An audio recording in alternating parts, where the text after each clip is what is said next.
Mga ka-clover, meron po ba kayong orange cat or ginger cat na tinatawag?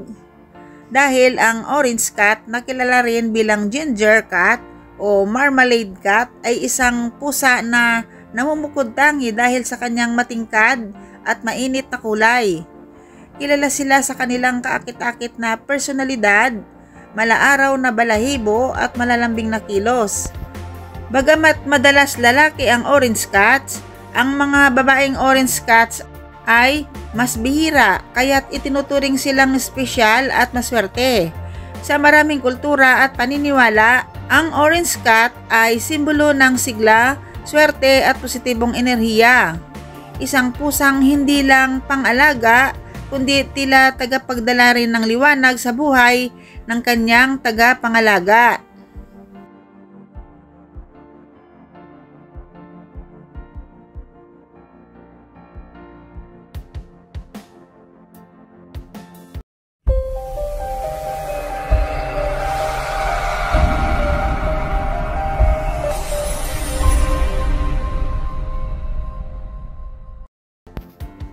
Ang female orange or ginger cat ay mas malalim at espesyal na simbolismo kumpara sa male ginger cat or lalaking orange cat. Hindi lamang sa genetika, kundi pati sa pananaw ng kultura at espiritualidad.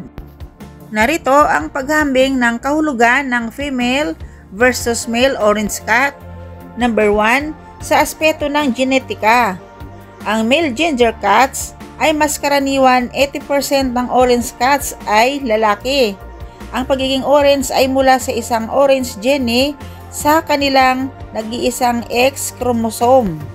Ang female ginger cats naman ay mas bihira or 20% lamang, kaya itinuturing na espesyal at swerte. Kailangan nila ng dalawang orange genes or isa sa bawat X chromosome para maging orange. Ang kahulugan nito ay ang pagiging orange ng isang babaeng pusa ay nangangahulugan ng balanse ng dalawang malakas na genes. Kaya siya'y mas natatangi at sinasabing mas makapangyarihan ang simbolo niya. Sa panaginip o espiritual na interpretasyon, ang female orange cat ay simbolo ng rare inner strength or feminine confidence o magandang kapalaran na may malalim na emosyonal na koneksyon. Pahiwatig ng malambot pero matatag na enerhiya sa paligid mo. Ang male orange cat mas sumisimbolo sa external energy, lakas ng loob, tagumpay at aksyon. Isang sinyales na dapat kang maging matapang at determinado. Habang pareho silang positibong simbolo, mas malakas ang dating ng female orange cat sa usapin ng swerte, espiritual na kahulugan at panloob na kapangyarihan dahil sa kanyang kakaibang pagiging bihira at balanse ng lakas at lambing. Sa Feng Shui, ang ginger cat or orange cat ay itinuturing na maswerteng hayop na nagdadala ng positibong enerhiya, proteksyon at kasaganaan sa tahanan. Bagamat walang partikular na kulay ng pusa ang sentro ng traditional na Feng Shui tulad ng Manikiniko sa Japanese culture, ang kulay at ugali ng ginger cat ay may mahalagang kahulugan. Narito ang mga simbolismo at kahulugan nito sa Feng Shui context. Number 1, kulay orange sa Feng Shui, kulay ng apoy or fire element. Ang orange ay konektado sa fire element na sumisimbolo ng sigla, passion, motivation at visibility. Nagpapasigla ng energy sa mga lugar na mababa ang chi or life force. Nagbibigay ng warm at positibong daloy ng enerhiya sa bahay. Number 2, ginger cat bilang simbolo ng swerte. Proteksyon. Ang pusa ay likas na sensitibo sa mga negatibong enerhiya. Sinasabing tinutulungan ng mga pusa na i-absorb o i-block ang bad luck o malas. Tagapagdala ng good fortune. Ang ginger cat ay madalas ikinokonekta sa kasaganahan or prosperity, kaligayahan at tagumpay dahil sa kanyang masigla at positibong aura. Energy activator. Sa Feng Shui, ang mga hayop na aktibo at masigla ay tumutulong sa paggalaw ng Qi. Ang ginger cat ay likas na playful at curious, kaya tinuturing siyang natural activator ng good energy sa tahanan. Number 3, placement ng ginger cat sa bahay. Feng Shui tips. Near the entrance. Tulad ng lucky cat, ang pusa malapit sa pintuan ay pinaniniwalaang nagbabantay laban sa malas at nag-aanyaya ng swerte. Sa wealth area or southeast sector, ang paglalagay ng paboritong pwesto ng iyong ginger cat sa southeast corner ng bahay ay sinasabing nagpapalakas sa daloy ng pera at kasaganaan. Sa love and relationship corner or southwest, para sa harmony at warmth sa relasyon, ang presence ng orange cat sa area na ito ay positibo. Number 4, personal na enerhiya at koneksyon. Ang ginger cat ay sinasabing may kakayahang magbigay ng emotional healing at inspirasyon. Kung ang cat na ito ay lumapit o namalagi sa isang particular na lugar sa bahay, maaring ito ang area na nangangailangan ng energetic support ayon sa Feng Shui. Sa Feng Shui, ang ginger cat ay hindi lamang alagang hayop, kundi isang energetic companion na nagdadala ng init, proteksyon, swerte at sigla sa tahanan. Ang kanilang natural na kulay ay nagpapapasok ng fire energy na nakakatulong sa pag-activate ng positibong Qi sa anumang espasyo. Sa Feng Shui, maswerte ang iba't ibang kulay ng pusa ayon sa paniniwala, pamahiin. Ang bawat kulay ay may kakaibang simbolismo at swerte na sinasabing dala nito. Number 1, orange or ginger cat, swerte sa kasaganaan, sigla at tagumpay. Simbolo ng positibong enerhiya, warm at confidence. Itinuturing na sunny cat or nagdadala ng liwanag sa bahay. Number 2, puting pusa, kalinisang espiritual, kapayapaan at proteksyon. Sa ilang kultura, simbolo ng healing at purity.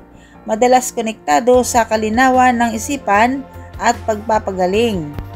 Number 3, itim na pusa, may halong kabaliktaran ang paniniwala.